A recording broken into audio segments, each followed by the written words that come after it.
during the pandemic, I went back to Canada and I stayed at a monastery there, or a hermitage really, called Arrow River Forest Hermitage.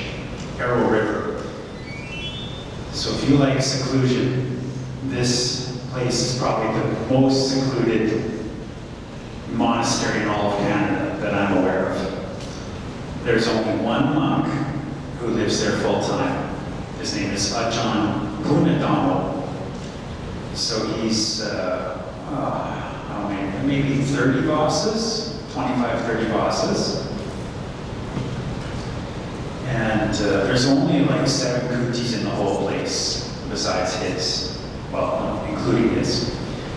And it's about an hour to the south of a city called Thunder Bay. So Thunder Bay is already a very secluded, like out-of-the-way city. And then you go an hour into the, to the south, and you're in this forest where the road that goes by there, one vehicle will drive by every hour. Okay, one vehicle will drive by there once an hour. That's how secluded. And every wild animal that is possible to live in Canada lives there. Okay. Everything, like there's wolves, coyotes, foxes, owls, turtles, bears, deer, moose, beavers, otters, rabbits, okay, like everything lives there, okay? Now the most dangerous are the bears, and so it's important to not attract the bears with the smell of food. And we had this volunteer woman who was cooking there, living there. She figured she wanted to do some, she wanted to have a recycle bin and composting. And I'm like, oh, that sounds like a bear, She's like, no, it'll be okay. No, the bears won't come. Are you sure? Oh, yeah, the bears will come. Okay.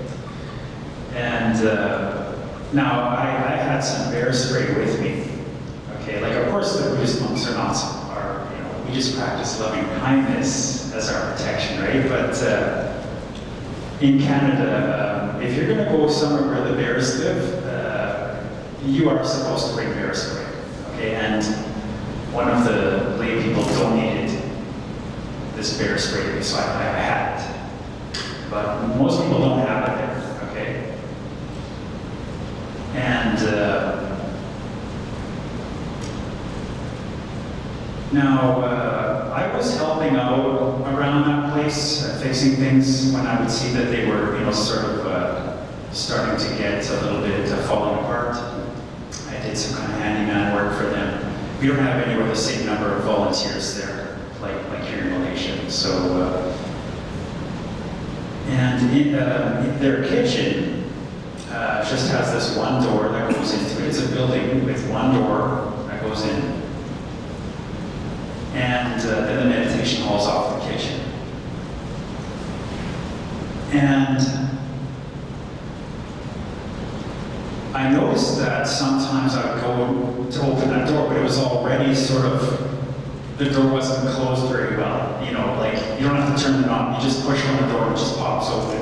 It wasn't closed properly. And I'd shut the door and it would just pop back open again. I'm like, well, what's wrong with this door? Why won't this door close?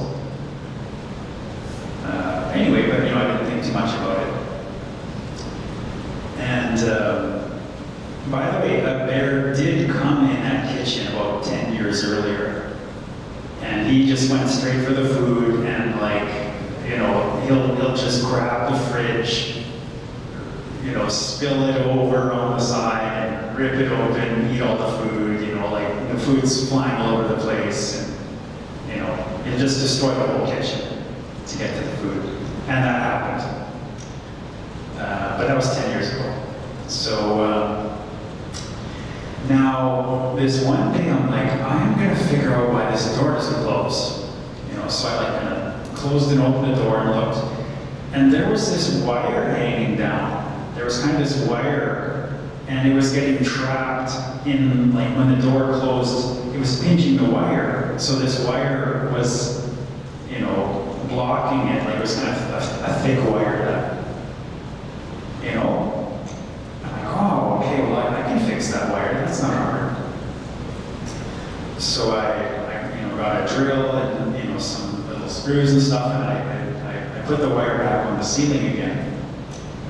Okay, so then, not long after this, a bear began to come around the property, okay? Like I started to see this bear sometimes around the property. I'm like, oh, he's gonna figure out where that kitchen is. And then I started to wear my bear spray on my belt, okay? So I was wearing my monk robes, but I had bear spray under the robes, okay? But I didn't tell anybody,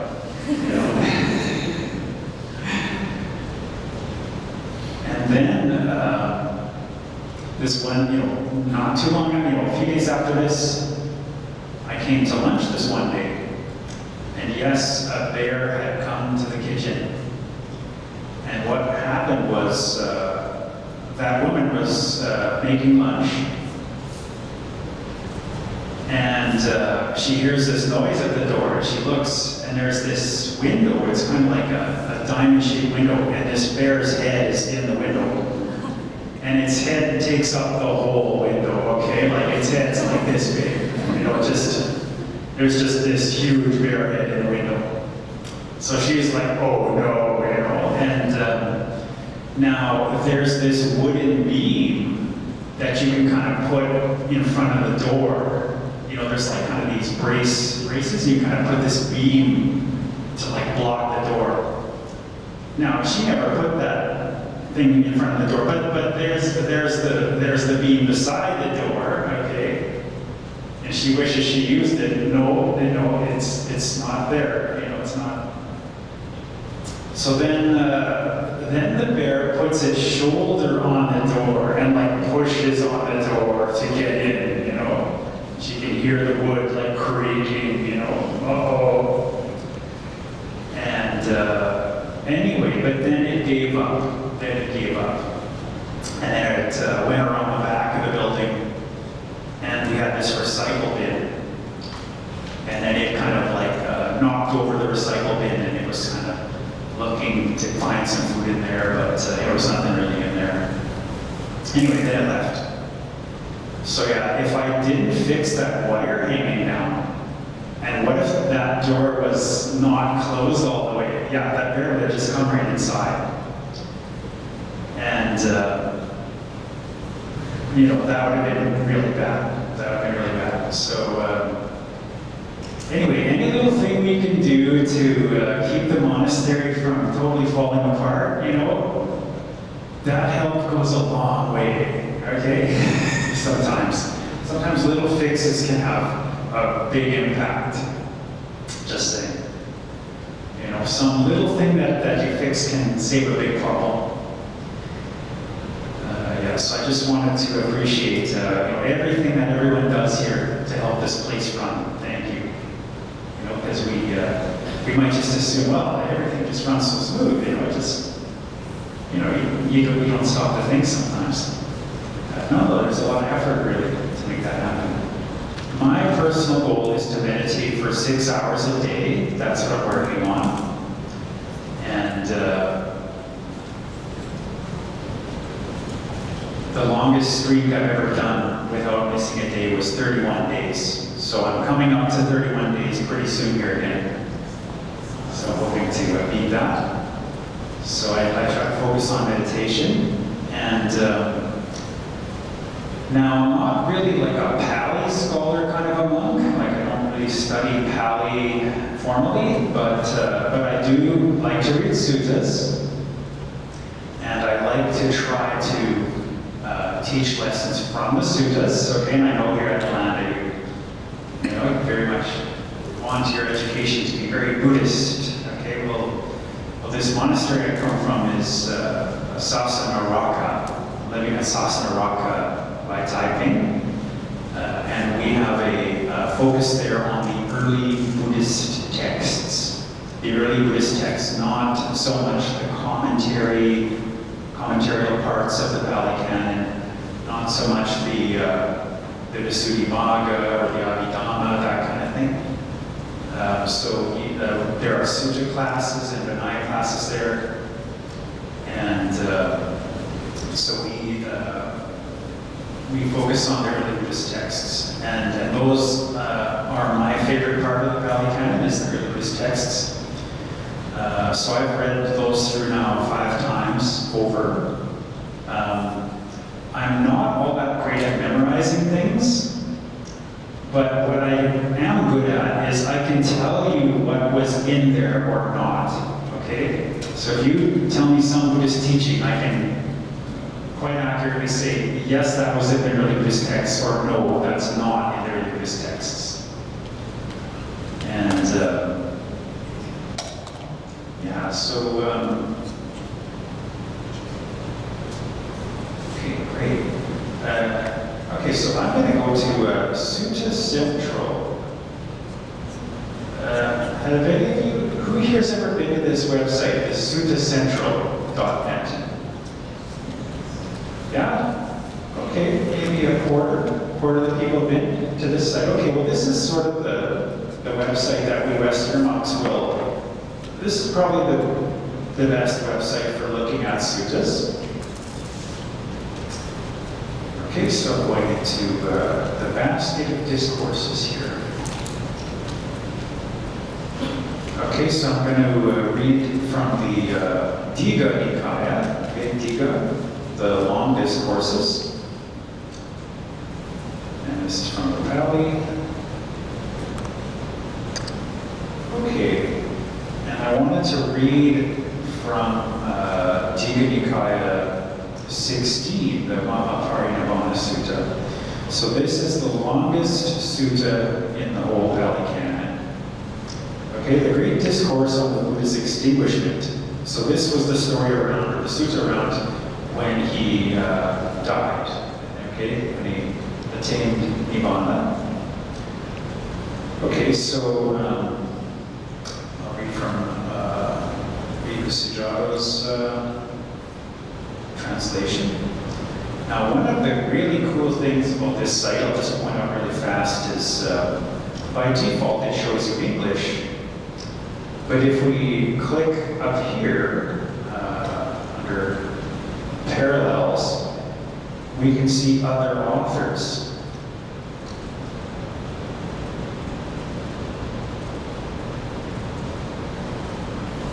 There's a lot of other translations of this.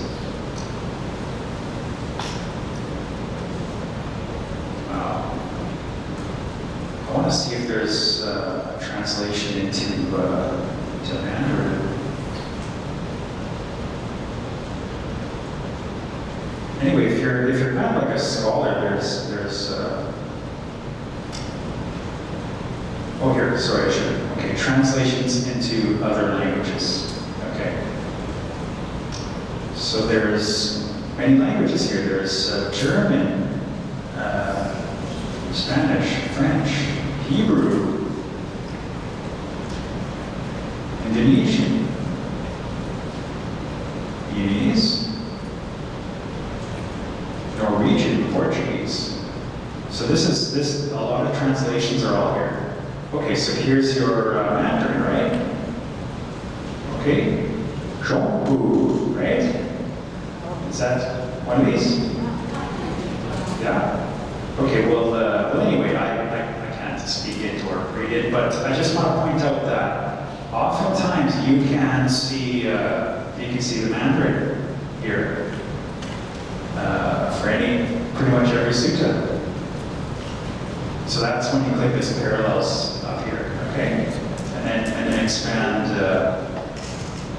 this translations thing right here, okay? All right, so now I want to find mentions about harmony. Okay. I'm going to be talking to Brother Charlie here. He oftentimes mentions harmony. Group harmony is kind of like a value here, I want to try to pull out some teachings here on harmony for you, okay? Right out of the suttas. So the Buddha is talking to Ananda, and he wants to give some teachings on how do you keep a community together, okay? How do you keep harmony?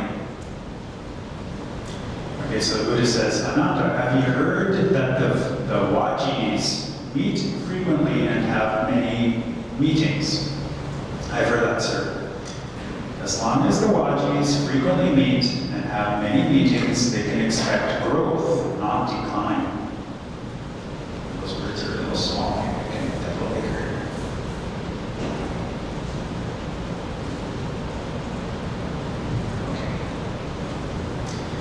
All right. Ananda, have you heard that the Vajis meet in harmony, leave in harmony, and carry on their business in harmony? I have heard that, sir. As long as the Vajis meet in harmony, leave in harmony, and carry on their business in harmony, they can expect growth, not decline. Ananda, have you heard that the Vajis don't make new decrees or abolish existing decrees, but proceed having undertaken the ancient Vajian traditions as they have been decreed? I have heard that, sir. As long as the Vajis don't make new decrees or abolish existing decrees, but proceed having undertaken the ancient Vajian traditions as they've been decreed, they can expect growth, not decline. Ananda, have you heard that the Vajis honor, respect, esteem, and venerate Vajian elders, and think them worth listening to? I've heard that, sir. As long as the Vajis honor, respect, esteem, and venerate the Vajian elders, and think them worth listening to, they can expect growth and not decline. Ananda, have you heard that the Vajis don't forcibly abduct the women or girls of the clans and make them live with them? I've heard that, sir. Okay, and then he repeats that. I shouldn't laugh at this because, there is still slavery in this world. If you kind of know where to look, it still exists. That's not funny at all, actually. Shouldn't be laughing.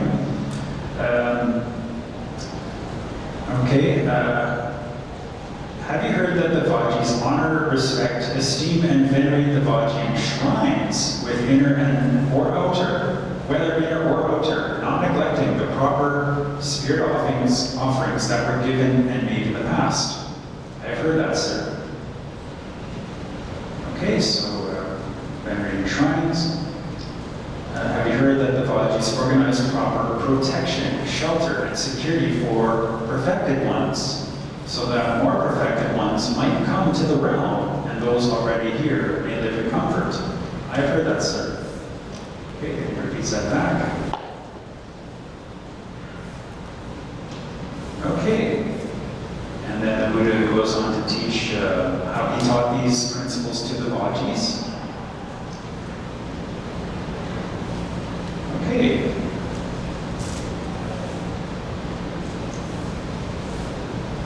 All right, and then now this next section, the Buddha repeats those same values once again, but this time it's for the bhikkhus.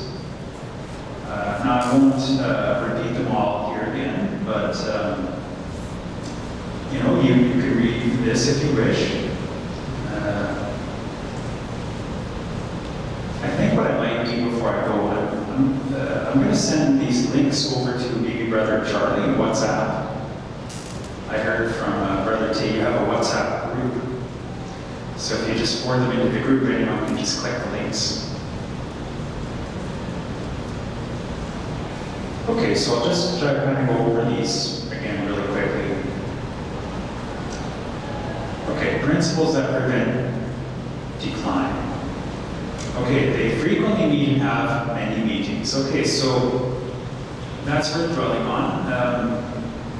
I feel that, yes, any family, any organization needs to meet, needs to understand each other, needs to,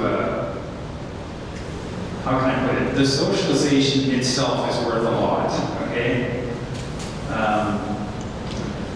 There are plenty of scientific studies about just how good for us this is to any family meetings, any socializing really. And it has to be in real life. That brings a lot of benefit.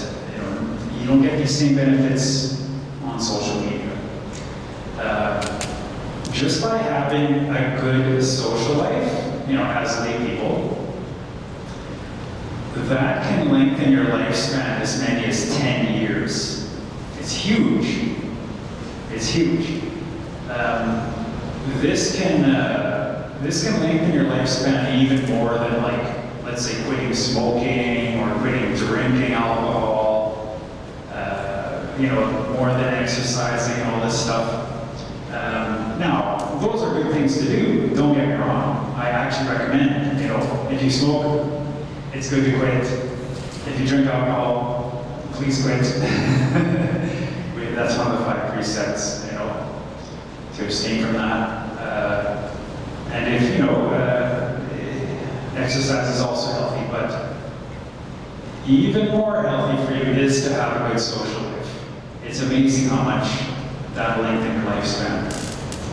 People who don't really have friends, they don't go out, they don't, maybe they have some friends online, but those don't really count towards this health benefit. It's huge if you have a good social life, healthy social life. And another huge boost to your lifespan, you can get another extra 10 years on this if you, it's called, if you are socially integrated. Okay? Socially integrated. And I think that if we take a look at, this, the Vajis honor and respect their elders, etc. Now, that says a lot about social integration, meaning like, if you are part of your community, like a good example of this would be like, let's say you walked down the street, a very main street in your city or your town, wherever you're from, maybe, if you came from a small town or whatever. If you walked down the street, would everybody recognize you? Would your neighbors recognize you? Would they be like, oh, hi there, they know your name. They come up and ask how you're doing. And, you maybe haven't seen them in a while, and you catch up and you talk, and, everywhere you go, you meet people and you know people. That is social integration, like you're connected with your community. That will also add another 10-ish years on your life. My own grandmother, by the way, she lived over 100 years old, and she just passed away just a few years ago. And she, her picture with her family, they put her on the front page of the newspaper once she turned 100, because she had more than 100 direct descendants, okay? So she had like 9 children, and then those kids had more kids. And if you added up all the grandkids and great-grandkids, there was over 100 direct descendants. And she lived to be over 100. So they put her on the front page of the paper, and I come from a city of about 200,000 people, so this is like about the size of Taipei. So imagine like a Taipei newspaper, And she had both of these things. She did great at both of these things. She had a great social life. There was always some relative visiting, like every day. There'd be some, grandkids visiting or something or other.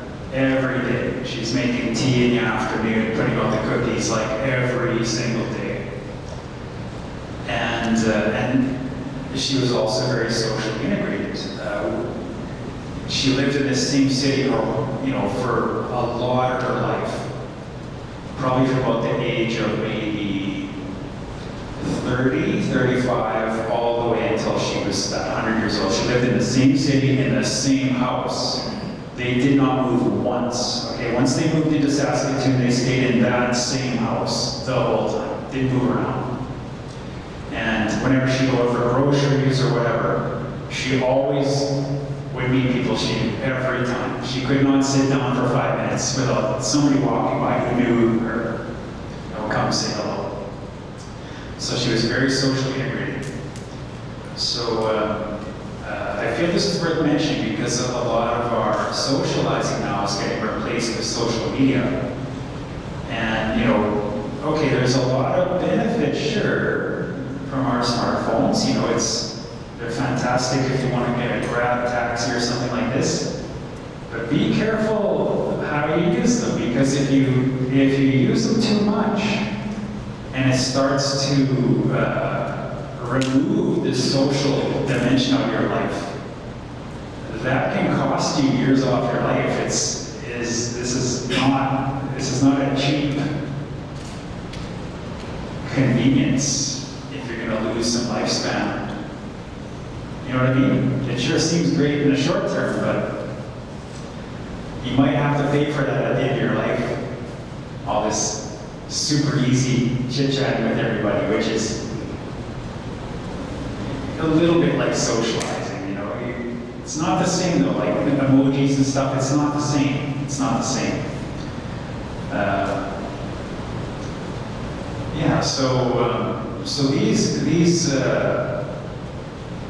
So these qualities from the sutta here, these are all very like pro-social. We call this pro-social.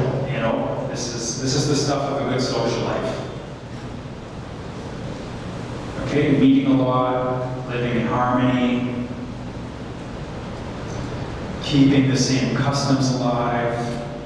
Okay, so for a lot of the Chinese families here, you have Qingping. Okay, that would be one of your customs. Okay, don't stop doing that. That's a good custom. Okay, any kind of custom like that.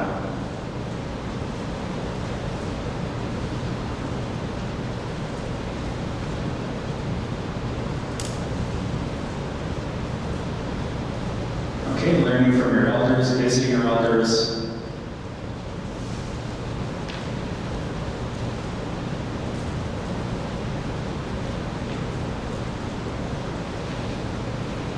Okay, now I want to talk a little more about this value of harmony. Okay, something else that came up just before I came up here, I was talking to Brother Tay, and I was saying how it's so nice in Malaysia how you've got these youth organizations, these Buddhist youth organizations. We don't have this in. So you have these youth groups, which in Canada we don't really have anywhere the same kind of Buddhist youth groups, and wish we could. And there are some pretty big differences between Canadian culture and traditional ethnic Asian culture, and it's I think Buddhism is having some trouble adjusting to these differences. I've spent a lot of time trying to understand the differences between these cultures, to try to, how do we bridge the gap? How can Buddhism flourish in places like Canada as well, in Western culture as well? And if you look at Buddhism throughout history, every time it spreads to a new country, you always see it kind of mixing and intermingling with the local culture somewhat. And it is roughly a 50-50 mix. The sort of Buddhism you see in India, let's say it comes to China, well, you'll see about a 50-50 mix of, like Chinese culture mixing with Indian Buddhist culture, let's say. For example, when I ordained as a monk, I just thought I was ordaining into, Theravada Buddhism. I thought I was just going to be this general Buddhist monk. I knew Mahayana was not really for me. What I did not expect was this lineage I ordained into, the Ajahn Chah lineage. There's a lot of Thai customs that I had to learn. It's not just the Vinaya that I had to learn. There's a lot of Thai cultural customs as well. They have a lot of really careful mannerisms to show respect. Lots of bowing, and there's a lot of expectations around how you act when you're around senior monks, and it's not obvious. At least when you're Western, it's not obvious. And as the years passed, I kind of figured out, I learned where these customs come from, why are they there, and this brings us to harmony. Okay, when you're Western, this harmony concept does not come easy. Okay, and let's dwell on why that is. I would say the best book that helped me to finally get it. I read a book by a psychologist. His name is Richard E. Nisbet. And he wrote a book called The Geography of Thought. The Geography of Thought. And there were a bunch of psychology studies where they would take groups of Westerners and groups of ethnic Asians and ask them different kinds of questions to understand their thinking and what were the differences in their thinking. And some very fascinating differences were kind of discovered in these tests and these experiments. And one of the biggest differences is around how harmony works in a traditional ethnic Asian setting. Now, before I say anything more, I should just say, above all, I learned you have to take each person you meet individually. You have to get to know each person individually. Okay, so I can't just wave my arm and say, all you ethnic Asians, because some of you are somewhat Westernized. Okay? Some of you speak great English, some okay English, or not so much English. You know what I mean? There's differing amounts of how Westernized you are. So I can't really generalize too much. Okay? That wouldn't be fair. Each person is different. Now, and this book is careful to warn the reader as well. When it talks of these differences, it is pretending we still live in a world where there are,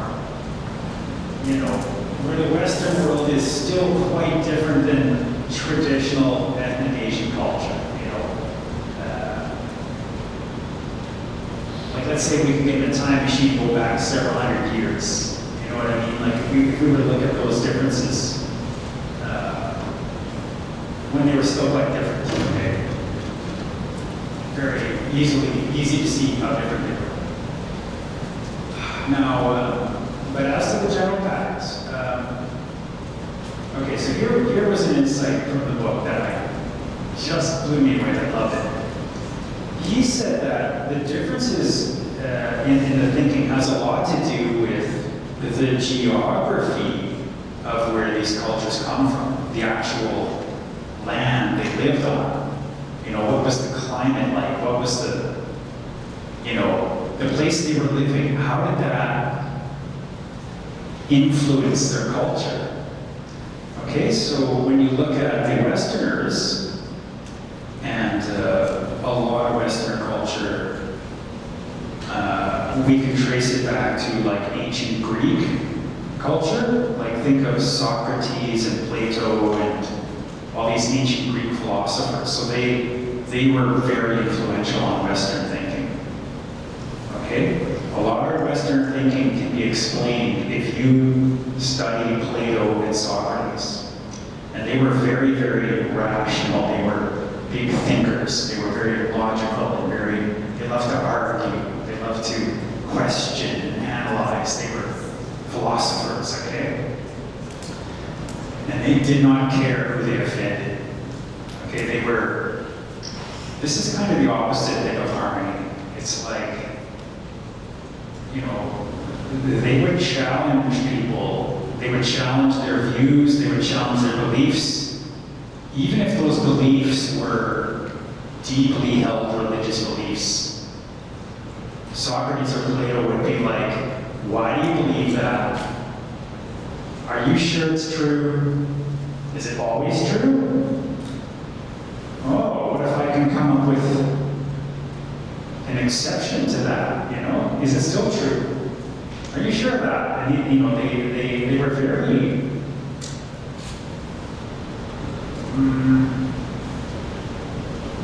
daring, because this would make some people very angry. Okay, and this is the opposite of harmony. If they valued harmony, they would just keep their mouths shut. They wouldn't challenge these views. Okay. Now, the reason you get this culture of like debating and arguing and questioning and analyzing, if you look at the geography in Greece, it's very much about agriculture as the main way of making a living off the land. And the way that those farmers did their agriculture,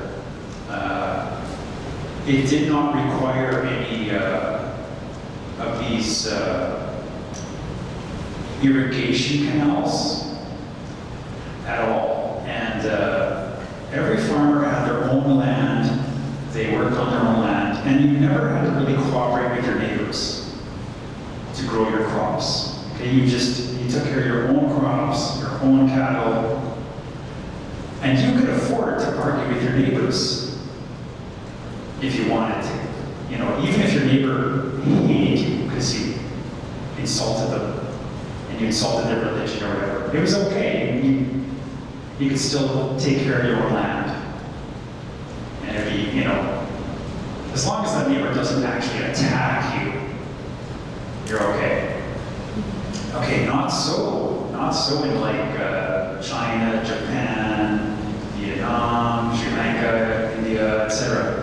All these countries that where the main crop is growing rice, and you have these rice paddies which are irrigated. Okay, you've got these irrigation canals with water. The way that those irrigation canals work is they have to be opened and closed in a very careful way where you cooperate with your neighbors. Okay, you must be on good terms with your neighbors. You cannot afford to have your neighbors hating you. You cannot afford to have your neighbors denying cooperation. You must have their cooperation in order for these irrigation canals to be properly open and closed all, at the right times. And this is a very plausible explanation then why harmony is so important in Asian culture. It's like, don't argue, don't offend your neighbors, you just want to get along with them. You need their help, you need their cooperation. You're all in this together. You're all in this together. You have to farm together. You can't have neighbors who hate you. Okay? That goes a long way as to why you have to have that harmony. And that has to do with the geography that this culture comes from. So that's why the book is called The Geography of Thought. He's talking about the geography that these cultures live on. So this is interesting. And most of the traditional Buddhist countries, when you look at which countries these are all the rice, stable cultures where rice is the main staple grain. Think of China, Japan, and Korea, and Vietnam, and Laos, and right down to Sri Lanka. That's all rice country, and they all have these sorts of values. So so when I read a sutta like this to you, and it's talking about, oh yes, harmony, harmony, harmony. The context there is this sort of geography, okay?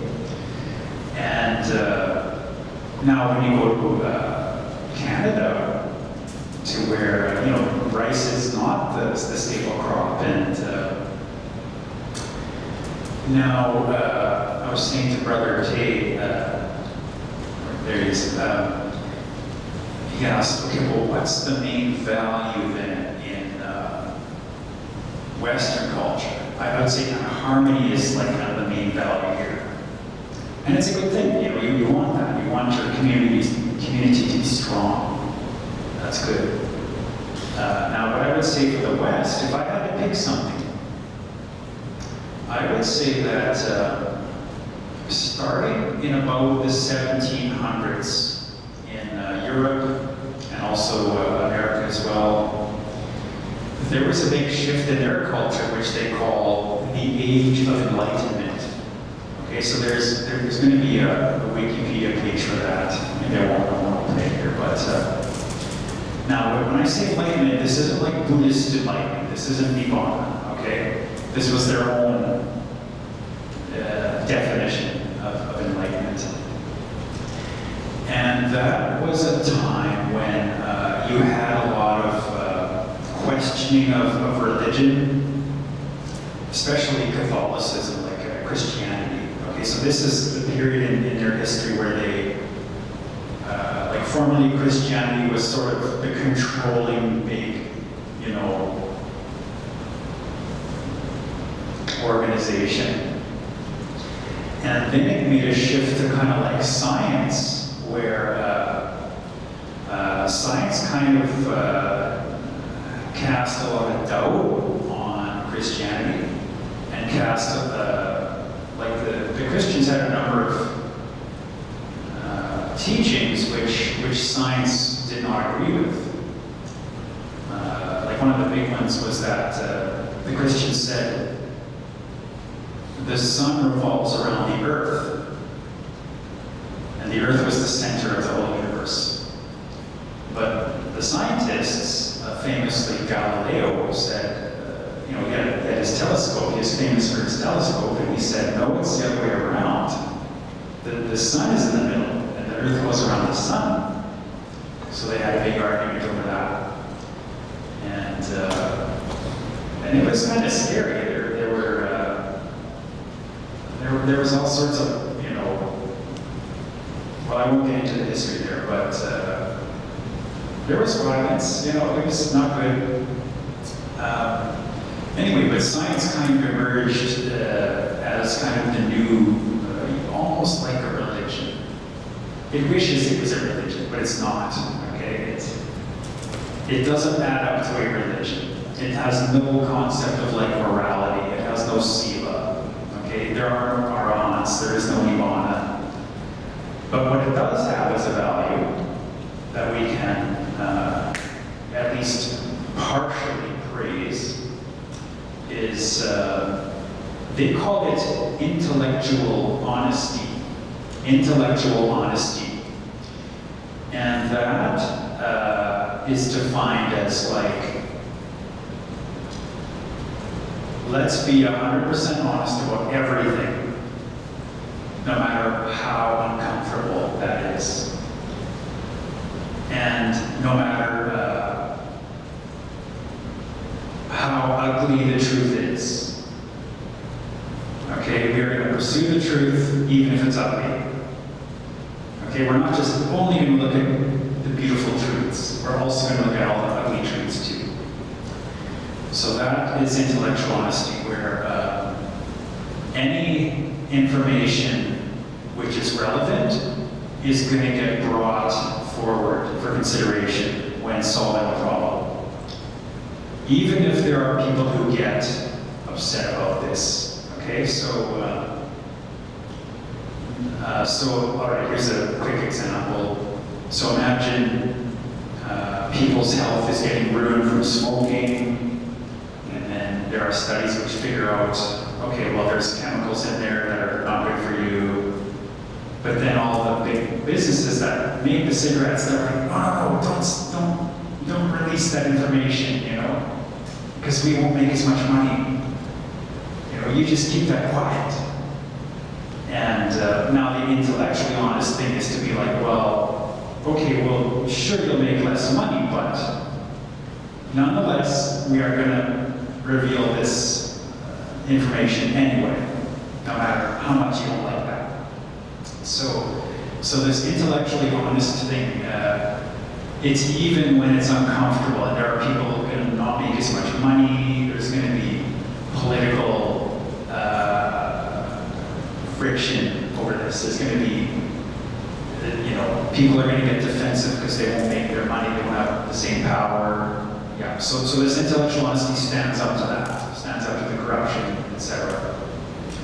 And harmony will be lost. Harmony will be lost.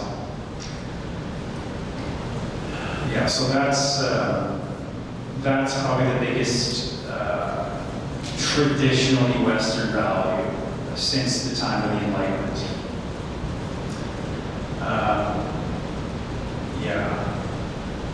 So that is one of the challenges that Buddhism has to face, I say, when trying to get established in Canada is in just the same way that Galileo challenged the Christian church, saying like, no, the earth goes around the sun. Buddhism has to face some of this kind of criticism too.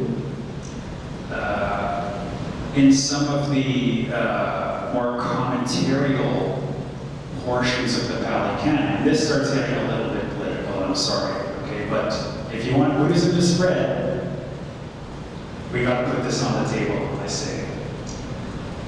If you want Buddhism to succeed in Canada, this has to be put on the table. Or any Western country, you know, Australia, USA, anything like this. This is going to eventually get talked about. Some of the more commentarial parts of the Pali Canon. Okay, so this is stuff written centuries and centuries after the Buddha. Buddha's long gone, and then, you know, this material was written. There are some assertions in there which modern science would not agree with. Okay, so modern physicists, you know, like if you look at the, there's that table of all the periodic table of elements or whatever.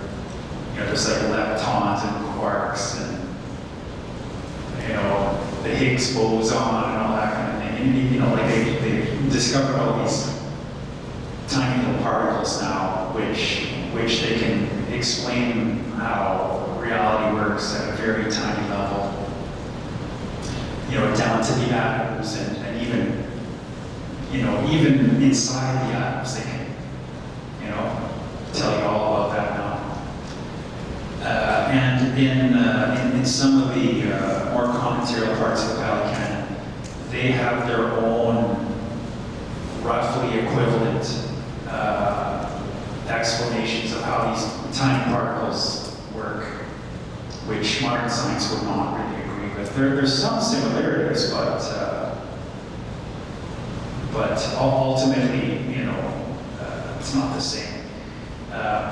It is a praiseworthy effort, you know, for being an ancient culture. That was surprisingly accurate.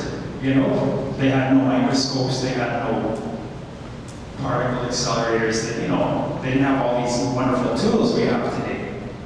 But yeah, it seems that they maybe just went a little too far as to asserting what was not,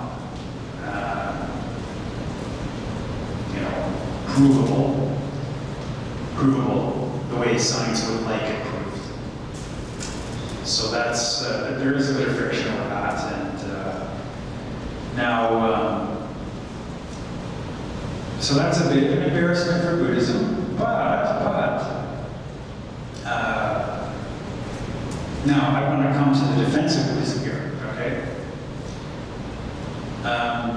There is a Malaysian monk here, Bhante Agachita, which some of you may know, okay, Bhante Agachita, and he's a Pali scholar, and he has translated some passages from the Vinaya, which nobody ever translated before, in the commentarial Vinaya.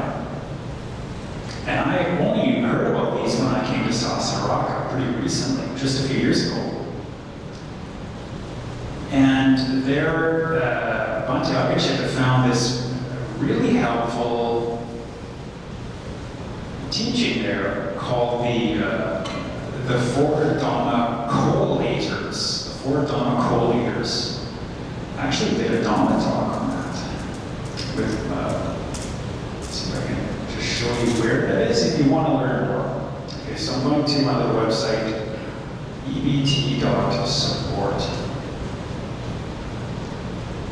Okay, so this is my little website.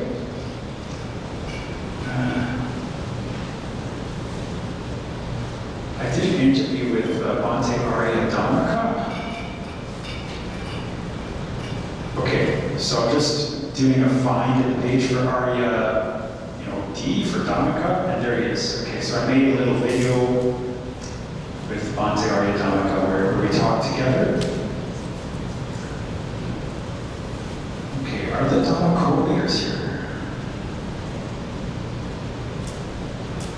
Well, I show it in the video. I'm not sure where it is, but I can just briefly tell you what they are. If you want the full story, watch this video. Now, what these Dhamma co-leaders say is the highest level of authority in the Pali Canon is the portions which were recited at the first council by Venerable Ananda. Okay, so Venerable Ananda recited from memory the contents of the early Buddhist texts as we have them today. That's the highest authority. Okay, so that's like the word of the historical Buddha, the best we've got it. Okay?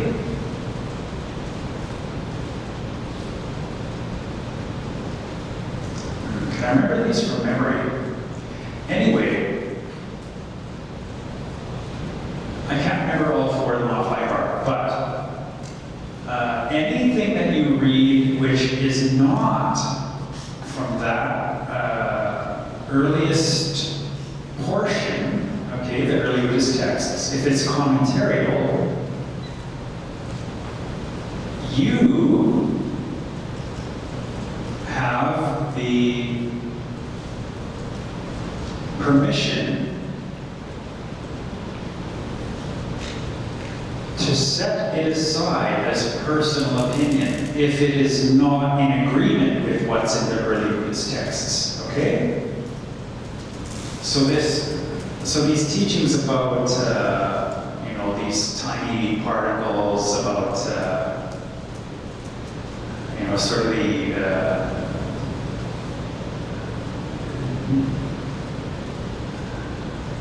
when Buddhism makes its attempt at physics, about the atoms and the Higgs boson or whatever, the Buddhist equivalent of that is very commentarial. And since the Buddha makes no teachings on it, the Buddha does not ever make himself out to be any physics teacher, okay? He has this teaching, the handful of leaves, okay? Like he only teaches you as many things as there are leaves in his hand. And there's a bunch of more things he knows, it's like all the leaves in the forest. There's way more things he doesn't teach you about. Okay, he doesn't teach you about mathematics. He doesn't teach you about economics. He doesn't teach you about physics. He doesn't teach you about being an auto mechanic or 1,000 other things. He just teaches you about Nibbana, okay? And meditation and that kind of thing. So when these commentary layers make their attempt at physics, since that does not accord, it does not accord with Buddha's earlier teachings, especially about the handful of leaves, these Dhamma correlators permit us to set that aside as personal opinion. Okay? So long story short, by using the logic we find in the Pali Canon itself, it gives us a way to set aside things as personal opinion if they don't hold up to this scrutiny. It's not like we're cutting those portions out permanently. It's just we're setting it aside. So there's not really any loss of face here, but rather the Buddha provided a mechanism, or at least these Dhamma correlators provide a mechanism. The Dhamma correlators are in a commentary layer of the Vinaya. But anyway, it's in the Pali Canon. So this is sort of a mechanism of quality assurance, you know? In the computer world, we call this quality assurance, QA, okay? The Pali Canon has its own QA mechanism, which is this Dhamma correlators. And it gives us permission to set aside anything like this that doesn't really, you know, it's kind of embarrassing when it's not true later on. We can be like, well, that's just a personal opinion, you know? Those monks who wrote that portion of the Pali Canon, that was their opinion, that's how it works, but, you know, it was a nice try. It was just an opinion, though. So we don't lose any face that way. So yeah, that's one of the best things I learned by coming here to Sasana. Anyway, please watch this if you want to hear more about that. And I'll send the link to Brother Charlie. And something else I'll also throw in is, oops, gotta go back there, ebt.support. Okay, EBT is short for Early Buddhist Text. Okay, EBT, Early Buddhist Text.support. And if you do a search in the page for Sasana, okay, Journey to Sasana, this Dhamma talk here, this is probably the best little Dhamma talk I gave. Actually, it's kind of long. It's almost, it's like an hour and a half. More than an hour and a half. This is kind of the story of my monk life. This is the best little history of my monk life of ordaining, where I lived, you know, who my teacher was, or different teachers. And I show a lot of photos from these monasteries. And yeah, so if you'd like kind of a bio, this is kind of the longer version bio, this video. And yeah, Journey to Sasana. You know, if you're really curious about where I've been and what I learned, and, you know, yeah.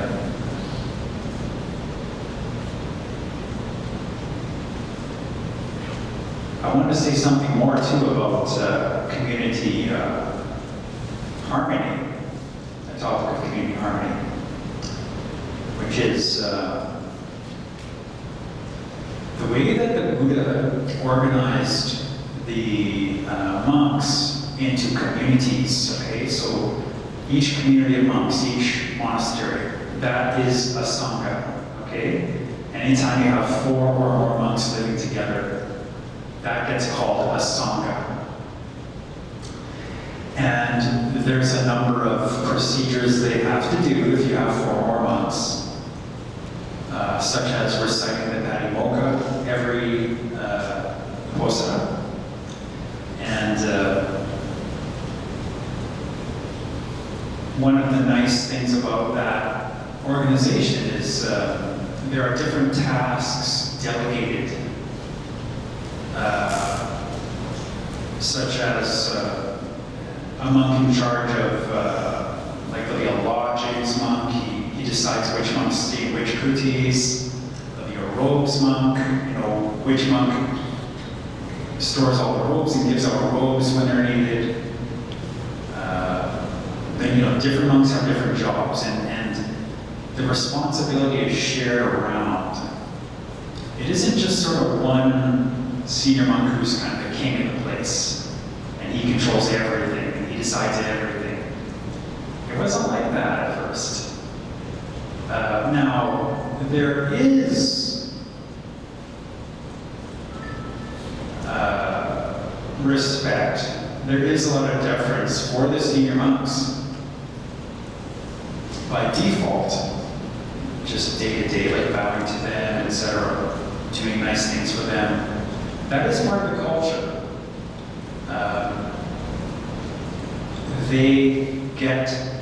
They do have certain entitlements just by being senior monks in that sangha. So there is this little chant that the monks will do just amongst themselves called the Avalokana. The Avalokana. I don't know if you heard this, but it's about 1 paragraph long. And the meaning of the chant is something like, okay, so we monks have received these offerings. Okay, let's say it's food, let's say it's a meal, or it could be other things too, like material donations. And the senior-most monk gets first pick, and then onwards down through the seniority. Then each monk takes his turn, having their pick. Okay, so whoever the senior monk is, he gets to choose from the food first, and then the next senior monk, he goes and you'll notice how the monks always line up in seniority when they're going to go take the food. And that is on purpose. That is in the Avalokana. That's actually formal. That's a formal entitlement there. Now, interestingly, it's not like that senior monk owns all the food once you offer it to him. It's all his now. And, he lets the other monks have some of his food, but really it's all his. That's not so. He just gets first pick of it. Okay? He just gets first pick. And likewise, whatever else you offer to a group of monks. The senior monk just gets first pick. Once he's taken whatever little things he's going to take, then he's had his turn. That's it. Now the next monk gets his pick. The senior monk is not kind of like the king of it all, who owns it all. Okay? So this is an interesting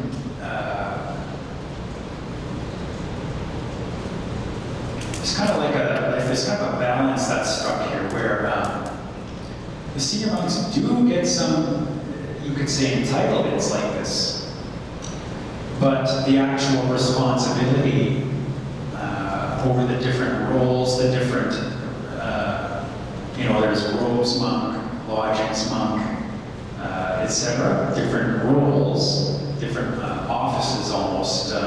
Once you have one of those offices, you have the authority too. You get the responsibility and the authority that goes with it. So whoever some monk is senior to you, he doesn't get to tell you how to do your job once you have that role. Okay, now if the community decides you're not very good at that role, they can take the role away. They can remove the role. You know, the whole community gives the role, like appoints monks into a role, but the whole community can also take away the role too if somebody's kind of bad at that job. So this is a very nice mechanism where the jobs get kind of spread out this way, and the authority as well. The authority is spread out as well. And that authority can be pulled back if somebody does a bad job. Okay? So, so I'd like for you to think over how, you know, as you have your community association, you have your society,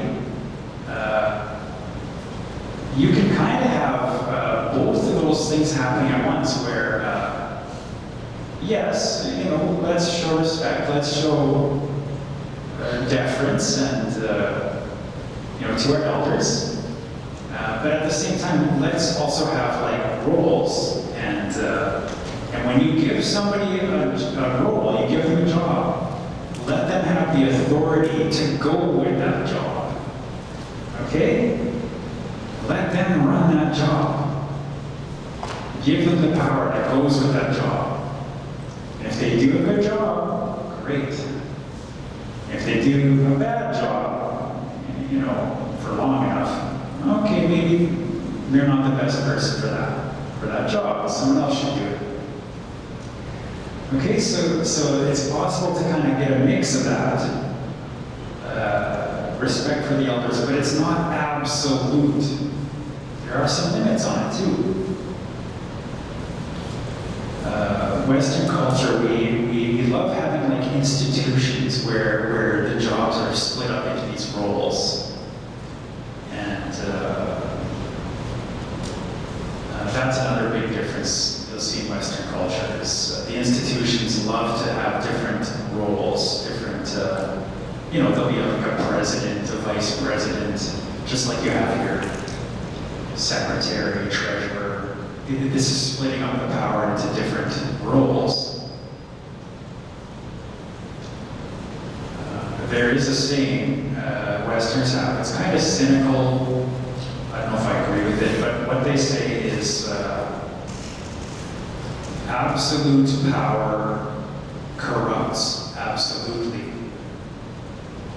Okay, so they have the cynical view that if you give anybody absolute power, it's a sure thing that they'll be corrupt with it because they can get away with it. They have absolute power. Nobody can stop them. So that's a bad idea. Now, I say that oftentimes does happen, but it doesn't always happen. If you do get some leader who has a lot of power, but he's a good person, you know, he's good-hearted, has integrity, or she, whoever it is. If they have integrity, if they have a good heart, it is possible then that they use this authority in a caring and wise and good way. That is possible. And then a lot of good can happen. That is actually a very, very good system. But it heavily depends on that person's integrity. So, you know, maybe it's a little bit risky to do it that way, but it is possible. Westerners don't like that risk. They would prefer to spread that power out just to be safe. Okay, anyway, so that's another difference between these cultures. Okay, well, I've said a lot. Yeah, I hope that was interesting, you know, to talk about some of the differences in these cultures, some of the challenges, different ways of thinking.